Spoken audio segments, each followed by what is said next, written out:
बाबू बाबू क्या बाबू बाबरा कलिया की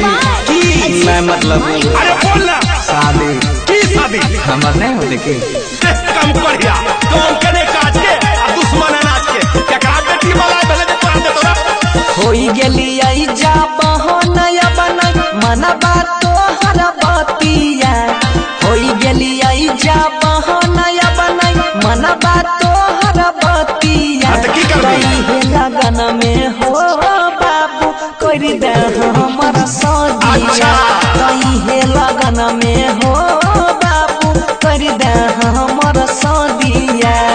लागल छै लॉकडाउन कोई नहीं जइतो तोर बरातिया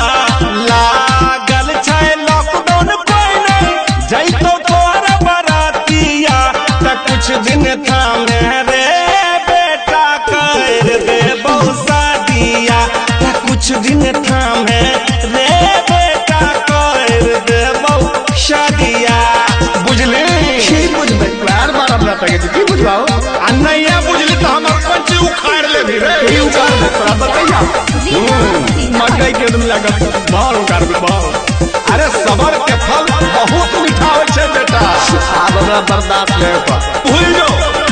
हां किए नहीं बुझै छो बापू बेटा के धर्म हो अच्छा चलै छियै गाँव में हमरा लागै छै शरम हो हाँ तो लगबे करतो सब कोई नहीं करतो शादी पसंद तोरा ऐसन कोई कही जो काम के बेरा में सूतल रहै छी कंबल ओढ़ के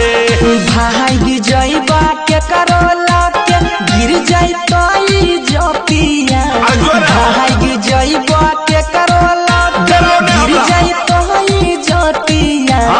इहे लगन में हो बाबू कर दे हमर सदिया वो लड़कियों को मिले के चाहिए बाबू कर दे हमर क्या बुझे जो अरे सब बुझे छिए लेकिन तोरा के देतो लड़की अपन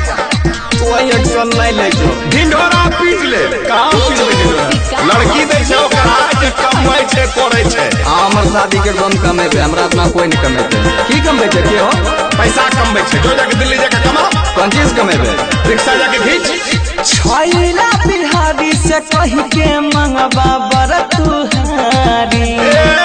अपन लिहती लक हमरा दी होया पछिया गारी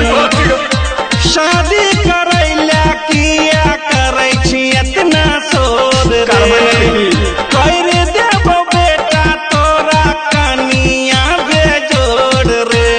हो गेलै शादी सोनुआ के बात के ना तोहर बदिया हो गेलै शादी बनसी धर के हमरा थोड़ा बैठोल दिया इहे लगन में हो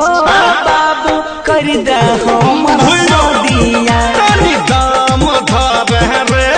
बेटा कर देबो शादिया बुझली ज्यादा छटर पटर नहीं कर कुछ नहीं है तो जब तक लॉकडाउन जय है मां कत्यानी रिकॉर्डिंग स्टूडियो मानसी एक कन्या।